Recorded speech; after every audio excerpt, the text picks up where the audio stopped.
Railway ذرائع نے یہ کنفرم کیا ہے کہ آج جعفر ایکسپریس پر حملے کے بعد یرغمال بنائے ہوئے 400 سے زیادہ مسافروں میں سے 80 افراد کو رہا کر دیا گیا ہے۔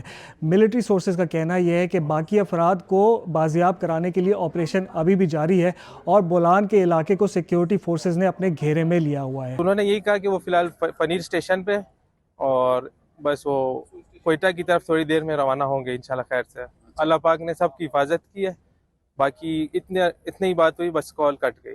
کال کٹ رہی تھی، سگنلز کا ایشو ہے، مسئلہ یہ ہمارا بلوچستان میں تو۔ ان ذرائع کا یہ بھی کہنا تھا کہ شدت پسندوں نے عورتوں اور بچوں کو ڈھال بنایا ہوا تھا، جس کی وجہ سے یہ ریسکیو آپریشن مزید پیچیدہ ہو گیا ہے۔ اس کے علاوہ کراچی اور پشاور سے کوئٹہ آنے والی ٹرینوں کو سبی کے مقام پر سیکیورٹی فورسز نے روک دیا ہے اور انہیں بولان کے پہاڑی علاقے سے گزرنے کی اجازت نہیں ملی۔ آج دن 1:30 بجے کے قریب کوئٹہ سے پشاور جانے والی جعفر ایکسپریس پر بلوچستان کے علاقے بولان میں ایک سرنگ میں حملہ ہوا تھا، جس کی ذمہ داری بعد میں BLA اور بلوچستان لبریشن آرمی نے لی تھی۔ یہ جو بولان کا علاقہ ہے یہ ایک پہاڑی علاقہ ہے اور یہاں پر موبائل اور ٹیلی فون نیٹ ورکس موجود نہیں۔ اس کے علاوہ کسی مرکزی سڑک تک رسائی بھی مشکل ہے، جس وجہ سے 8 سے زیادہ گھنٹے گزر جانے کے باوجود اس ٹرین میں سوار مسافروں کے رشتہ داروں کو ان کی خیر و عافیت کی اطلاع اب تک نہیں پہنچ پائی۔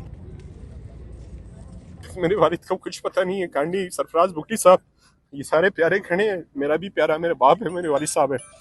اگر آپ سے ریکویسٹ ہے کہ اس کو سر جلد سے جلد کلیئر کرے سو آپریشن کو، اور ہمارے پیاروں کا پتہ چلے کہ ہمارے پیارے کام پر ہیں۔ وزیر مملکت برائے داخلہ طلال چودھری نے ابھی کچھ دیر پہلے کہا یہ ہے کہ اس ٹرین میں کچھ سرکاری اہلکار ان کے اہل خانہ بھی سوار تھے، اور یہ کہ اب شدت پسند بہت سے یرغمالیوں کو ٹرین سے نکال کر پہاڑی علاقے کی طرف لے گئے ہیں۔